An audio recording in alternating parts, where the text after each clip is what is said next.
Hello, this is Jeff Bish, president of MarketGauge.com, and welcome to the latest trades and tutorials video. Now, as the title of this video suggests, I want to show you why the Brexit calamity has just given you, traders or investors, a gift that is going to keep on giving. And by the way, this is just a taste of what I am putting out in our holiday special video. It may even be more than one video by the time it's all over. So if you're not already getting the emails that are our holiday July special, make sure you go to marketgauge.com/July 2016 special. Free videos that are not the same as this, but similar. And if you like this, you're really going to like that. And also, before I get started with this video, if you're just finding us for the first time on YouTube, please subscribe to our channel. And also know you can find more videos like this at marketgauge.com/tutorials, as well as on Twitter, on two different feeds, at Market Minute and at Market Gauge. And if you're finding this on Facebook, like us and head on over to our site for all those additional videos. All right, so why am I saying that Brexit has just given traders a gift that's going to keep on giving? Well, it has to do with the fact that the markets in general are all relative. And when the markets are shocked by a news event, as we were in Brexit, right? So most of you probably already realize that this was the day before the Brexit vote. This was the day of the Brexit vote. And then this was the following day, right? So we had a market that got completely faked out. What does that mean? It means that the longs that weren't strong holders all dumped. It means that shorts who were aggressive all had a chance to really press their bets. Now, the great part about Brexit was that when this news came out, it was almost universally accepted that this was going to be an absolute terrible thing for the markets. And then the markets confirmed that with their price action. So what does that mean? What does that give you? It's a gift. It's a gift because when you have a situation in the markets where you can pinpoint price points at which the markets were filled with fear and despair, which is exactly what we had at this low, you're able to define a pain point. And that pain point is a point that's going to be a significant level going forward.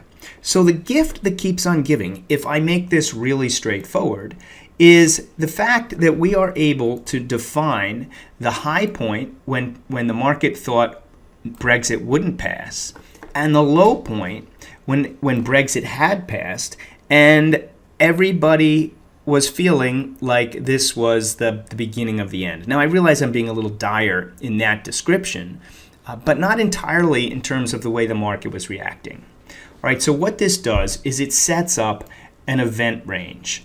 So sometimes event ranges are 1 day, but really you should give them more than 1 day because, as you can see here with Brexit, if we only gave it 1 day, that would not have been true. However, it is partially true. I'm just not going to go into that level of detail of how to play event ranges. We will get some of that in the July special that I just talked about earlier. So again, this is not the same thing, but it relates. And if you saw my last video, which happened to come out on this particular day or this particular day, I talked about the fact that what we wanted to wait for after the market started to sell off, and I didn't realize it was going to turn around that day, was we wanted to wait for the market to come back up through the high of a prior day. And that would be the first sign that there might be a reversal, and then we'll look for a close, and that's the second sign. And there's a whole process that I take traders through, and I take myself through when I'm looking for reversals and key breakout points. So back to the gift.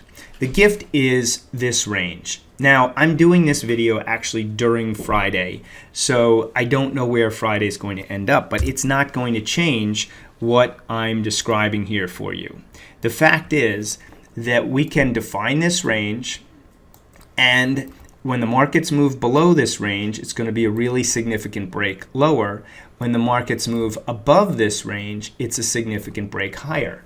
Now, in the interim, there are a lot of stocks and ETFs that are going to beat the markets through these levels, and these same levels apply. So the savvy trader is now looking at these levels to determine which stocks are particularly strong and which ones are particularly weak. Now, depending on the direction you think the market's going to go in, you're going to want to get into the strong stocks first or into the weak stocks first. Personally, the way the market's going now, I'm more interested in getting in the strong stocks first. All right, now this was true. This is true now, and it was true on these days as well. So let me just give you a few examples, and then, like I said, if you like this type of really straightforward ways of determining where the key inflection points are in the market, make sure you get to the holiday 2016 special URL to get completely different but related types of tricks to know which way the market's going to go. So let's apply this to some individual stocks and ETFs. In fact, let's go right to one of the ones that I talked about in the prior video, and that was one of the leading sectors was SMHs. And so what I said in that particular video is we wanted to see SMHs rally if the markets rally, and that it has in fact happened. So now the next layer of this is, you know, that if we get over that level, that would really be significant, right? Well, SMHs haven't gotten there. They're not the first ones there. The other one that I talked about, though, was XLV. Okay, so check out XLV. XLV has taken out that level. In fact, it took it out yesterday.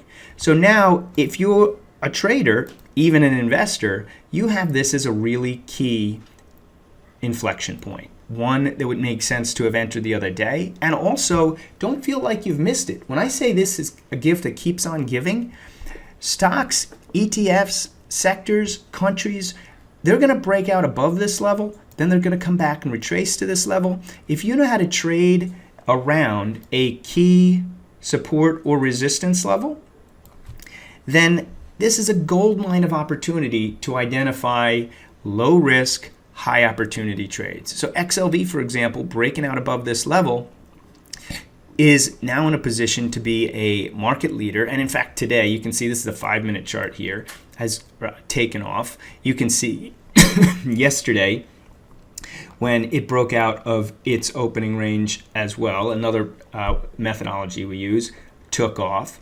All right, so this is how you can identify key levels with huge opportunities. So what are some other things that are interesting that are going on right now? Well, Twitter. Check out Twitter. Now, XLV could be interpreted perhaps as being defensive, right? Because it's healthcare. Not entirely, but it could be, but not Twitter. Right now, Twitter is taking out the day before Brexit. All right, today. This is something I'd keep an eye on. All right. Another one that is of interest, and how you could have played this during the Brexit debacle, is that this is the day after Brexit. Okay. Now that's the Friday. On Monday, look what J&J did. Right? J&J didn't go down with the rest of the market, and this is the 50-day moving average. So when I say the market is all relative, J&J was telling you right on that Monday that Brexit panic was over, and that was the key level. Now, for most of the market, it was down here. This one was even higher. So if you were looking for something to get into to buy the reversal on Monday, J&J was a perfect candidate. And in fact, Keith pointed this out. This is our real motion indicator down below here. And Keith pointed this out to members over the weekend, that J&J was ripe for a move higher because real motion was confirming the fact that it was holding the 50-day moving average and it had good relative strength. And certainly it was a easy, painless move right back up, and it has the same quality days before the rest of the market. All right, so it's not that hard to do. Now, another one that happened actually during the Brexit move altogether, KR. Now, this is a slightly different application of the same concept. So here's the day of Brexit, right? So while the rest of the market was falling apart on the 24th, that Friday, Kroger was going in the opposite direction. Now, Kroger is a defensive stock, all right, or could be conceived as a defensive stock. But as the whole market was falling apart, and I don't just do whatever CNBC says, but CNBC made a comment that Kroger was actually trading up on the day. I immediately went to the Kroger chart, saw that it was in fact not only trading up on the day, but had bounced off support. And I don't usually show people this, but on a 5-minute chart, if we take a look at our real motion indicator, which is a momentum indicator, which I won't go into all the details with right now. Again, if you go to the other links, I go into more detail. Go into the holiday special, I'll go into more detail about how this works. But essentially, if the bottom indicator, which is the real motion indicator, has its 50 period moving average, the blue, and over the 200, and then the price action, here's the 200 period moving average on the 5-minute chart, is also positive. Notice how the momentum on Kroger here was much more positive than the price action leading up to this. So all I had to see was that we were breaking over the prior day.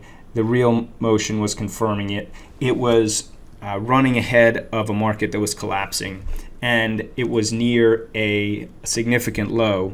And I had a great stop, a great opportunity to get in down here. Now, I'm not in love with Kroger, but it certainly has been nice being long. I've taken out some, and we'll see where it goes. All right, so that's the type of trades that are going to set up. Now, that's the fast version. Happens kind of in real time. Now that the range has been established, you're going to be able to take those similar types of trades. Now that you know, you want to watch that Brexit high the day before the vote, the Brexit low, the Monday lows after we'll call it the hangover Monday reversal. And those levels are going to be your key levels to watch. That's how you can benchmark which stocks, ETFs, markets are strong and which ones are weak. And the strong ones should continue, the weak ones should continue on the downside. And if you're nimble, you can also play reversals around those key levels. All right, so I hope that helps. And if you liked this video and you like this concept and you'd like to have more stuff like this, make sure you go to themarketgauge.com/July 2016 special. I'm sure you're going to like it. That's all for now. I'll see you in the next video.